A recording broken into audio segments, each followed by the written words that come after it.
Va alaykum assalom. Keling, Maks aka.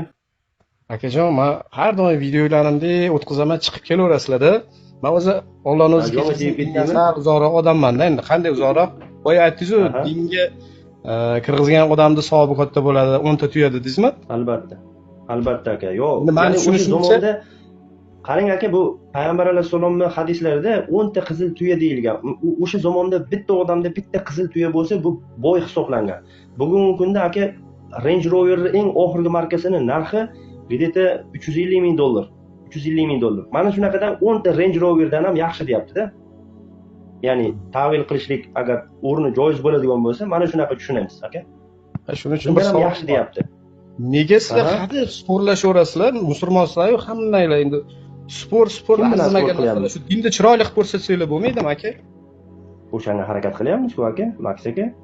Yo'q, endi mana yozuvinglar ikkita savol bersa o'chirib chiqaraveribsizlar. Qani adolat bu yerda endi? Aka, Yo'qmaydigan savollarga javob bermas ekansizlar. Men kuzatyapman-da, endi Qarang men aka. tashqaridan sizlarga baho. Mhm. Aka qarang, mana siz o'zingiz ham dindan hech nima narsani bilmaysiz. Mana sizni ishingiz shunaqa bo'lyaptiki, bir zavodga kirib, o'zingiz mashinani nimaligini bilmaysiz. Hayotingizda qo'lingizga bir kulich ushlamagansiz-da, bir injenerga ustaga kirib turib, motorni qanaqa qilib terishligini o'rgatyapsiz. Shu adolatdan bo'ladimi aka? Yo'q, endi men dindorlikka Yoki anaqa ana qilmayman. shuning uchun aka qarang. Qarang, Alloh subhanahu va taolo aytadiki, "Fasalu ahli zikri in kuntum la ta'lamun" deydi. Agar bilmaydigan bo'lsanglar, biladigan ahli ilmlardan so'ranglar deydi. Mana men bilmaydigan narsalarni mana yerda ustozlar bor. Yoki bulardan ham boshqa birodarlar bor. O'shalardan kelib siz bilmagan narsangizni so'rang. Oyat, hadis bilan sizga javob beradi. Lekin o'zingiz bilmagan narsani bu yerda kelib nimaga sizlar tortishaverasizlar? Bu ishingni noto'g'ri deyishligingiz o'zi noto'g'ri. Chunki bilmagan narsangizga aralashyapsiz, Maks aka. Hozir men sizdan kartoshkani qanaqa qilib ekiladi desam aytib bera olmaysiz. Yoki bir oddiy non chiqarishlik uchun qancha vaqt ketadi? Tandirdan shundoq uzilib chiqadigan nonni so'rasam aytib bera olmaysiz. Lekin meni mutaxassisligim shu novvoychilik.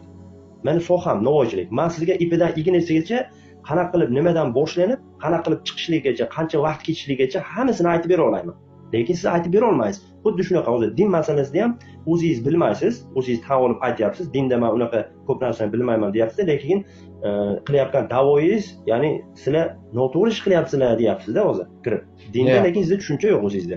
Men lekin alhamdulillah 5 mahal namoz o'qiyman. O'zim Yevropadamanda, qarang. Mana shu Yevropadagi institutlar shunaqa ishlar haqida ilmiy tadqiqotlar olib boryapti. Bu sizlar men sporlashayotgan narsalar yo'q-da ular uchun. Biz 50 yil, 100 yil qolib ketganmiz-da. Men bir xafa bo'lmaylar-yu. Mana shu ilmlarni, bir dunyoviy ilmlarni qo'shib, bir chiroyli o'rganib, siz misol uchun namoz o'qishingizga kim xalaqit beradi? Namoz o'qing. Siyosatga aralashmang misol uchun-da endi. Siyosat nima o'zi aka? Maks aka? Siyosat bu o'sha ko'pchilikka qarshi ketish siyosat. Yo'q. Siyosatni ham mana to'g'ri aytib bera olmayman. Siyosat bu boshqaruv. Boshqaruv. Qarang. Bugun siz bilan bizni fikrimizni bir-biriga qarama-qarshi qilib, siz bilan bizni bir-birimizga dushman qilyapgan, ana bu boshiga 7 metr sallani o'rab, yolg'on gapirib, bugungi kundagi demokrat tog'utlarga ularni orqasini tozalab, musulmonlarni bir-biriga qarshi qilyapgan ana o'shalar, xoinlar, haqiqiy munofiqlar. Mana men sizga aytaman.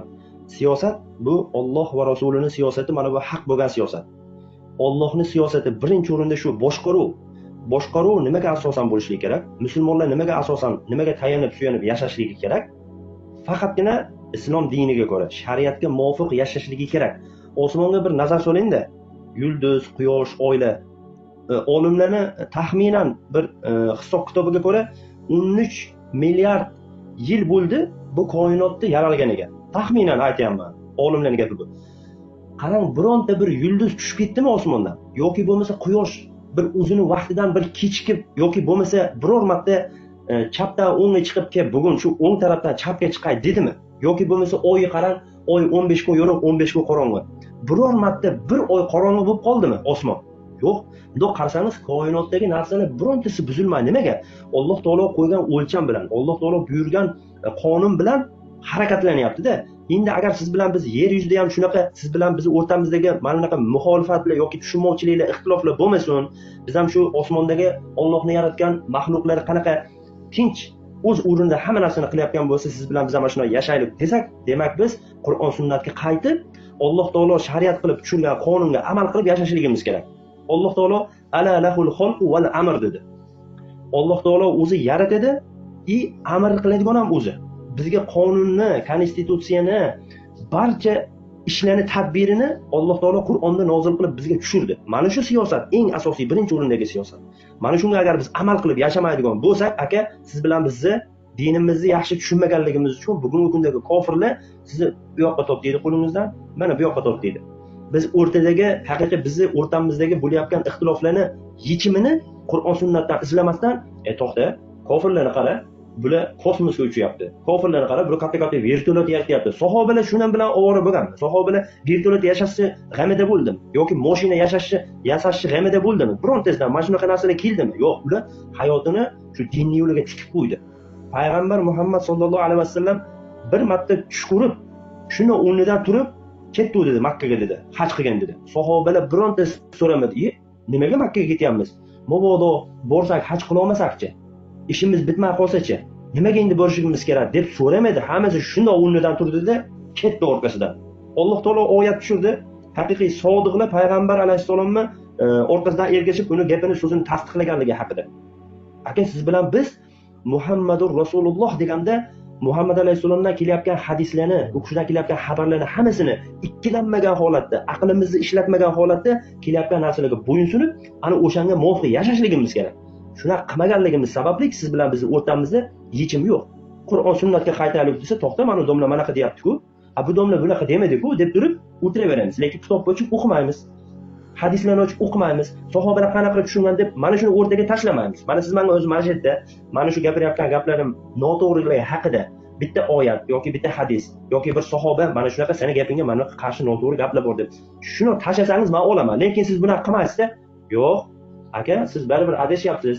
Ana u domlalar bilgan narsani, bilmagan narsani siz bilib qoldingizmi deysiz. Bundan boshqa narsa bo'lmaydi. Yoki bitta oyat yoki bir hadis mana tashlangchi, mana men gapirgan gaplarim noto'g'riligi haqida men tan olaman. Endi hadislar vaqt va makondan kelib chiqadi-da, o'sha paytdagi hadislar hozirgiga anaqa bo'lmasligi mumkin. Men boshida aytdim sizga, men Subhanalloh. Mana kim aytdi yasama deb, noto'g'ri deydi. Hech kim yasama deyotgani yo'q. Sahobalar shu bilan ovora bo'ldimi? Biz oyga chiqishligimiz kerak deb, raket yasashimiz kerak deydimi? Nimaga tushunmaysizlar? Alloh taolo o'zi yaratdi, o'zi qonun tushirdi. Nimaga endi Alloh qonuniga, amriga bo'yinsunmasdan bugungi kundagi tog'utlar, qaydagi kofirlar sizga buyruq bersa, o'shanini aytganini qilasiz? Allohdan qo'rqmaysizmi? Siz qanaqa bu iymoningiz? Qanaqa musulmonsiz? Qarillamasdan, mana yozmasdan tepaga chiqmaysizmi managa? Chiqib tars gapirib, xatoyimni mana oyat hadisga muvofiq shuni o'tirib bermaysizmi?